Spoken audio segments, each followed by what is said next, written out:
He thought her silence meant defeat, but silence is not surrender. Silence is an execution without blood. Have you ever wondered why some women linger in a man's mind long after she's gone? Why her absence burns more deeply than her touch ever did? He tells himself she was nothing special. Yet when he closes his eyes, he hears the echo of her calm voice. He sees the stillness in her eyes that never pleaded, never begged, never demanded. That is what haunts him, because the male ego cannot rest in the face of mystery. It must know. It must own. It must conquer. And when it cannot, it begins to decay from the inside. Every man believes he wants devotion. What he truly craves is meaning. And meaning, for the masculine psyche, is often born through struggle, through pursuit, through the unattainable. The woman who does not chase becomes the mirror of his inadequacy. She awakens in him the wound he has spent his life escaping, the fear that he is not enough unless someone is looking at him as if he is the sun. This is where the dance begins. He approaches her with confidence. She seems receptive, soft, open. For a time, she gives him what he wants: reflection, validation, the sweet illusion that he is seen, but soon something in her shifts. Her attention turns inward. Her words grow fewer. Her eyes, once filled with warmth, become unreadable. He feels it first as unease, then as panic. The male wound begins to stir. Fear of rejection, fear of insignificance, fear of losing control. It whispers in his ear that she must be reclaimed, that her silence must be broken. He tests her. He withdraws affection to provoke reaction. He criticizes to elicit emotion, but she gives him nothing. And in that void, his mind begins to unravel. Because she once carried her own wound too. The feminine wound, the terror of being abandoned, the compulsion to prove her worth, the urge to make herself smaller just to be loved. She has known the humiliation of waiting for a message that never came, the self-betrayal of smiling through disappointment. But she reached the breaking point where pain became clarity, where begging became beneath her, where the silence that once crushed her became her crown. Now she no longer performs for approval. She no longer fills the silence with explanations. She simply exists in a state of detached knowing. Her energy no longer leaks toward those who misunderstand her value. She has entered the domain of the dark feminine, the archetype that terrifies the unintegrated man. To the unawakened masculine, she is the witch, the siren, the shadow queen, not because she harms, but because she reveals. Her stillness exposes his lack of mastery. Her silence magnifies his noise. She does not need to speak for him to hear the echo of his own emptiness. She is not cruel, she is precise. He calls her cold, but she is not cold, she is clear. And clarity feels like cruelty to those who live in delusion. When he tries to draw her back into the old game, arguments, explanations, emotional chaos, she gives him the most devastating response possible: nothing. She does not react. She does not explain why she pulled away. She does not justify the distance. She lets the silence do what words never could. And that silence becomes unbearable, because it is not passive, it is surgical. It cuts through his projections, dismantles his fantasies, and leaves him face to face with his own reflection. This is the moment his ego begins to fracture. The man who once felt powerful in her presence now feels small in her absence. He replays every interaction, searching for clues. He wonders what he did wrong. He wonders who she has become. But the truth is, she has not become someone else. She has simply remembered who she was before she was trained to please. Her quiet is not emptiness. It is sacred restraint. It is the silence of a woman who no longer argues with blindness. The world calls her intimidating, distant, difficult. But those words are only used by those who cannot reach her anymore. Because the mystery that makes a man chase forever is not beauty, or charm, or youth. It is the absence of need. It is the energy of a woman who desires nothing she cannot provide for herself. In Jungian terms, she has integrated her shadow. She no longer projects her unmet needs onto others. She no longer confuses attention with love. She no longer seeks validation in suffering. Instead, she embodies her darkness as power, disciplined, self-contained, impenetrable. And in doing so, she awakens the animus within, the masculine energy inside her that no longer waits for rescue. She becomes whole, and that wholeness radiates an energy that men cannot categorize. It is not flirtation. It is not defiance. It is sovereignty. To the conscious man, she is magnetic, a reflection of his own unclaimed strength. To the unconscious man, she is dangerous, a reminder of every part of himself he refuses to face. And so he chases, not her body, not her DS, but the mystery she represents, the unknowable, the unattainable, the part of the feminine that cannot be bought, won, or convinced. Because she is no longer trying to be understood. She is content to be felt and never possessed. He once believed that control meant power, that the loudest voice would always win, but when he met her, his volume collapsed into silence. For the first time, he felt the weight of his own noise. The more he tried to impress, the more invisible he became. She watched him with quiet amusement, her gaze like a mirror too clean to lie, and in that reflection, his confidence began to tremble. Because mystery dismantles ego, slowly, invisibly, like a serpent coiling around pride until it cannot breathe. He mistook her composure for fragility. He thought her indifference could be melted by charm, by persistence, by force. Yet nothing worked.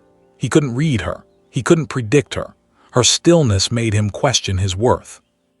Men crave pursuit not because they want the woman, but because they cannot stand the emptiness that follows rejection. Every unanswered message feels like death to the ego. Every quiet glance, every delayed reply, every moment of indifference, an incision deeper than humiliation. He told himself he didn't care, but she could feel the restlessness in his silence. The man who once laughed easily now hesitated. The one who mocked others, weakness now trembled at her restraint. She had become the one thing he could not possess, and in that loss, he began to confront the truth of his own hollowness. Because men who are uninitiated in their shadow confuse love with control. They believe affection is proof of dominance. They crave adoration not as nourishment but as anesthesia for their inadequacy. When that supply disappears, they spiral. They rage. They plead. They attempt to reassert power through withdrawal, through mockery, through pretense. But she sees through all of it. The woman who has met her darkness cannot be manipulated by noise. She knows what it means to starve for attention and survive. She has walked through the graveyard of her old self, through years of being too much, too quiet, too emotional, too intense, and emerged unrecognizable. Her detachment is not cruelty. It is discipline, the restraint of someone who finally understands the cost of giving her energy to the unworthy. She has burned every illusion of rescue, and in the ashes she built a throne made of solitude. He feels it like gravity, the way she no longer bends to please, the way she listens without reacting, the way she speaks in few words but each one lands like a verdict. She has become a force, not a figure. He doesn't chase her because she is beautiful. He chases because he cannot define her, and the male mind cannot rest in uncertainty. She is no longer a woman in his story. She is the story, the one that awakens every dormant fear, every hidden desire, every unhealed wound. She becomes his psychological mirror, the living embodiment of his own anima, the feminine principle he has suppressed and misunderstood. And Jung warned of this. The man who represses his anima becomes haunted by it. He projects it onto women, idolizes them, blames them, obsesses over them. He calls it love, but it is only projection, the desperate search to find externally what he has lost internally. When she withdraws, he feels it as punishment, but she is not punishing. She is purifying, removing the distortions that once made her bend. She does not seek revenge. She seeks equilibrium, and her silence enforces it. Every time he reaches out and receives nothing, he faces the truth. Her absence exposes his dependency. The way a junkie trembles without a fix. The way a child panics when the mother leaves the room. The masculine wound is dependency disguised as dominance. But he cannot name it, so he rationalizes it. He tells himself she is cold, manipulative, heartless, because if she is powerful, then he must be powerless, and his ego would rather destroy her image than face its own fragility. She lets him, because power does not defend itself. She knows that the more he speaks of her, the more he reveals himself. The more he tries to diminish her, the smaller he becomes in the eyes of his own soul. That is the secret the dark feminine carries. She never fights for validation. She allows reality to expose truth. She does not interrupt lies. She lets silence be the verdict. You have to understand this. When you stop explaining yourself, people will call you cruel. When you stop proving your intentions, they will call you arrogant. When you stop performing for love, they will call you detached. But that is the cost of evolution. The moment you stop being what they need, they will call your boundaries betrayal. Let them. Because the woman who is no longer controlled by fear becomes untouchable. Not because she hides, but because she no longer flinches. Her quiet becomes her crown, her absence. Sea becomes her weapon, her calmness becomes her language. She no longer desires to be desired, she desires to be free. He returns again, not out of love but out of compulsion. The same way a man returns to a mirror that once flattered him, hoping it will again. But this time the reflection is gone. Her eyes no longer reflect his importance. Her presence no longer feeds his need to be seen. It is not hatred that unsettles him. It is indifference, the kind that makes a man question whether he ever mattered at all. He tells himself he wants closure, but what he truly wants is reaction.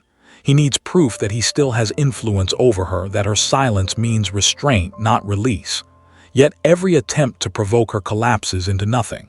She replies without emotion. She listens without sympathy. She looks through him, not at him. Her detachment becomes unbearable because it exposes the truth. He was never the reason for her depth. She was always her own origin. This is the moment when the masculine facade begins to shatter. The armor of confidence, the sharp humor, the arrogance, they all crumble under the weight of rejection that cannot be rationalized, because there is nothing to argue against, no accusation to defend from, just absence. Absence, when wielded by a woman who understands its power, is more lethal than rage. Rage feeds the ego. Silence starves it. He begins to remember the small details. The way she used to soften her tone to make him comfortable. The way she withheld her intuition so he wouldn't feel seen. The way she pretended not to notice his cruelty, just to preserve connection. Every memory turns acidic, because he realizes that the version of her he thought he had tamed never existed. He was never in control. He was only being tolerated. That realization is the death of his illusion, and illusions do not die quietly. He will accuse her of coldness. He will call her changed. He will say she used to care and now she doesn't. And he will be right, she doesn't. But not because she lost compassion. Because she finally saw the cost of giving it to those who confuse empathy with access. She has become something else entirely. The archetype that myth has always feared. The woman who sees without reacting, who loves without losing herself, who walks away without looking back. In the old myths they called her Medusa, but she was never a monster, she was a mirror. Her gaze did not kill, it revealed. She turned men to stone because they could not face what they saw reflected in her eyes, their own petrified truth. He feels it too, the paralysis that comes when a man meets a woman who no longer plays the game. The silent terror of realizing that her world no longer orbits his validation. He becomes restless, angry, obsessed. He speaks of her with disdain but dreams of her every night. That is not love. It is withdrawal from power he once borrowed. And you, if you are the woman listening, must understand this pattern. The more you try to explain your worth, the more you erase it. The moment you defend your boundaries, they cease to be boundaries. You cannot be both teacher and mirror. You cannot awaken a man and comfort him for waking. Your silence is not emptiness, it is consequence. When you step back, you are not abandoning. You are returning what was never yours to carry. His ego, his chaos, his projections, they are his inheritance, not your burden. And when he feels the pain of that separation, do not soothe it. Let him learn what silence teaches that affection never could: the cost of misunderstanding a woman who has mastered herself. Jung said that what you resist persists, and that is the paradox that keeps him chained to her memory. The more he tries to forget, the deeper she sinks into his psyche. Because she is not a person anymore, she is a symbol, the embodiment of what he could have reached if he had faced his own shadow instead of projecting it onto her. She is the proof that love without respect is hunger, that desire without awareness is addiction, that the pursuit of control always ends in collapse. He will chase her shadow, not because he wants her back, but because he wants to feel that fire again, the fire that only ignites in the presence of mystery. But mystery cannot be owned. It must be met with reverence or not at all. She understands this now, that her distance is her devotion to truth, that her restraint is not punishment but purification, that her silence is not cruelty, it is clarity. So she watches him fade, not with anger but with detachment, not with sorrow but with peace. Because once a woman becomes whole, she no longer chases halves. He starts to decay in the emptiness she leaves behind. His mind becomes a battlefield where he fights ghosts of his own creation. He replays her words, her tone, her stillness. He begins to assign meaning to moments that were nothing. Every silence becomes an accusation, every memory a blade. He once thought he'd double you as the hunter, but she has turned him into prey, hunted by his own unfinished consciousness. She did nothing. That is what destroys him the most. No closure, no revenge, no emotional theater, just calm disappearance. The void she leaves is too clean, too absolute, because she knows the absence of energy is louder than any scream. This is the secret of the dark feminine. Her greatest weapon is non-participation. She doesn't fight the ego, she deprives it of oxygen. The man who once sought control now suffocates in the silence he cannot fill. His masculine instinct to conquer has met something it cannot possess, a woman who has withdrawn her emotional gravity. He begins to see her everywhere, in strangers' faces, in songs, in half-remembered dreams, not because she left traces, but because she represents the part of himself he refused to face. His shadow now wears her face, and in every new encounter he seeks her ghost. But the tragedy is this: no one can replace a woman who was never seeking to be chosen. The woman who knows her worth is not an experience, it is a lesson, a mirror that forces men to meet themselves or flee into distraction. Most flee. They call her heartless, untouchable, broken. They tell themselves she will one day regret it, but she will not, because she has already died once when she needed love to feel alive. That version of her no longer exists. She is now sovereign in her stillness. She walks through life like a shadow made of fire, untamed yet controlled. Men sense it instantly. They don't understand what it is, but they feel the unease, the weight of self-possession that no flattery can penetrate, the silence that commands without asking. They approach her, thinking they can charm her back into softness. But softness is no longer her language, not because she despises it, but because she has mastered when to use it and when to withhold it. She knows that giving softness to the undeserving is a slow form of self-erasure. To him, she is now paradox incarnate, a woman both near and unreachable. He cannot categorize her. She is too calm to be cold, too detached to be wounded, too present to be passive. Every attempt to define her collapses, because definitions are cages and she refuses to live in one. Her presence becomes a mirror for every man she meets. The strong ones feel reverence, the weak ones feel rage, because she no longer carries the burden of their unhealed wounds. She does not mother the broken. She does not soothe the insecure. She does not lower her frequency to make others comfortable. She learned the ancient rule: what you chase, you make superior. What you observe without reaction, you master. That is why she no longer pursues, explains, or proves. Because energy given to misunderstanding is energy stolen from evolution. Jung wrote that the meeting of two personalities is like the contact of two chemical substances. If there is any reaction, both are transformed. She has already been transformed. He is still resisting. His reaction is chaos. Hers is stillness. She no longer cares whether he understands. She has learned to find pleasure in being misunderstood by the shallow. Her silence is no longer a defense. It is her natural state. The same way the ocean doesn't explain its waves, or the storm doesn't justify its destruction. Nature doesn't apologize for balance.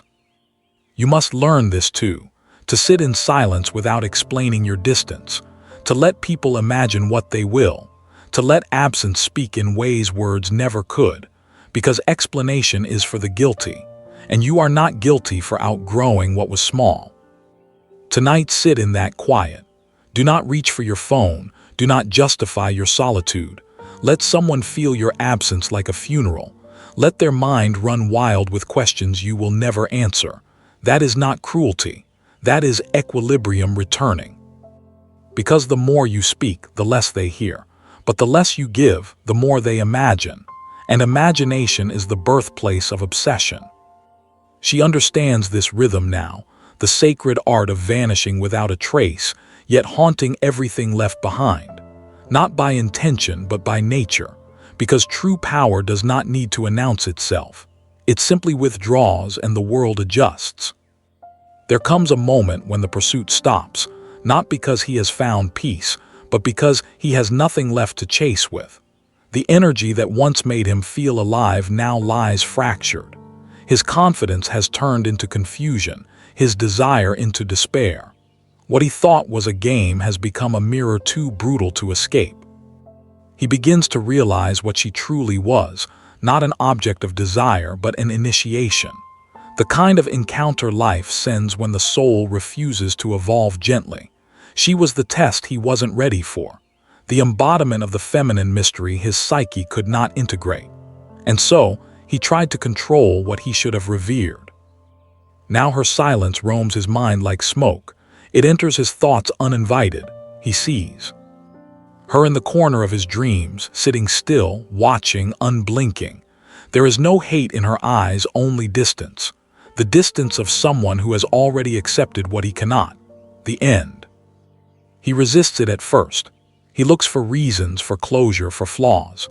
He calls her toxic, manipulative, heartless. He must invent flaws to survive her absence, because to admit that she simply outgrew him would kill what remains of his pride. But every insult he whispers about her is a confession of pain, and deep down he knows it. Because he has met a woman who no longer performs, who no longer fears being misunderstood, who no longer trades her peace for presence. The woman who knows her darkness holds the most dangerous kind of grace. She can walk away with a steady heartbeat. She can let go without spectacle. She can love without attachment and detach without hate. She has mastered what the world calls coldness, but what Jung would call integration. The meeting of shadow and light without shame. She once feared her intensity. She dimmed it for those who could not hold it. She softened her voice to appear kind. She hid her wisdom behind small talk and smiles. But now she carries her depth like armor, not to harm but to protect the sanctity of her own energy. The old version of her sought safety in connection. The new version finds safety in solitude, because solitude never lies. Solitude never manipulates. Solitude never asks her to shrink. He can feel that sovereignty even from a distance. It burns quietly in her absence, like a candle that refuses to go out. And he knows, somewhere deep within him, that he will never experience her again, not because she is gone, but because she no longer exists in the dimension where he lives. He remains trapped in repetition, chasing the next illusion, searching for the next mirror that might reflect the same power back to him. But he will never find it, because what he was drawn to was not her beauty, it was her wholeness. The mystery that makes a man chase forever is not found in appearance or charm or allure. It is found in a woman's refusal to need. It is born in the stillness of someone who no longer depends on validation to exist. The moment she stops explaining, apologizing, or waiting, she becomes myth. She does not seek revenge. Her detachment is her retribution. Her calm is her judgment. Her disappearance is her declaration. When he finally understands this, it will be too late. The lesson will arrive long after the woman is gone, echoing through the corridors of his own unhealed shadow. He will call it heartbreak. But what he mourns is not her. It is the version of himself that died trying to reach her. You must understand this too. The woman who learns to sit in silence becomes a mirror of divine indifference. She no longer bends to soothe the fragile. She no longer bargains with the blind. She simply embodies the truth that not all love is meant to last, and not all endings are tragedies. Some endings are coronations. Her silence is not absence, it is ascension, the proof that she no longer needs to explain her worth to those who could not see it. She no longer seeks to be remembered, she seeks to be untouchable. So when she finally walks away, there are no tears, only stillness, only gravity, only the echo of what cannot be reclaimed. Because the mystery that makes a man chase forever is the same mystery that makes a woman free, the one that can never be named, only felt, and never possessed. The woman who knows her worth does not argue, she vanishes.